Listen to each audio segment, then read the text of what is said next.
Much of the debate over former President Donald Trump's classified document stash at his Mar-a-Lago country club has centered on whether the information was really classified, or whether Trump, as he argues, could simply declassify them just by thinking about it, an argument substantially weakened by new voice recordings that suggest he knew how sensitive the documents were.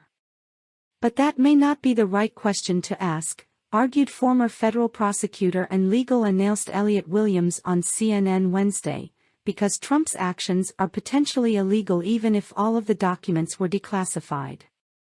It's interesting that he is telling these people in the room, according to the reporting, that, there is this document and this is what it's about, possible attack, plan for a possible attack on Iran, but he can't tell them about it because it's classified, said anchor Anderson Cooper.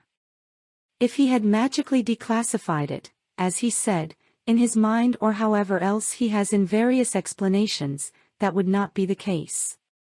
He would feel free to tell them about it.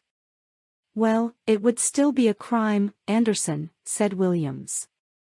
There's one crime in the federal code for sharing classified information, that's number 1, possessing government documents is itself a federal offense.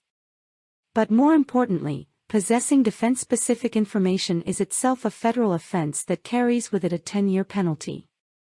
So, the mere fact that this might have been revealing or containing military information or troop movement, that itself makes it a crime.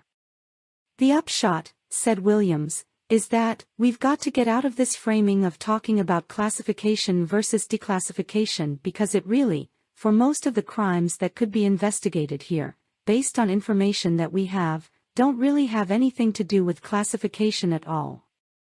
What he had said here, at least assuming this recording says what it says, is the acknowledgement he admitted to possess the document and knew they were in his possession and knew that they were sensitive, said Williams. And that is, there's no such thing as a smoking gun in the real world. But it is incredibly valuable evidence because it speaks to intent, it speaks to knowledge, it speaks to what he knew that he had. So it is, as far as evidence goes, very, very powerful.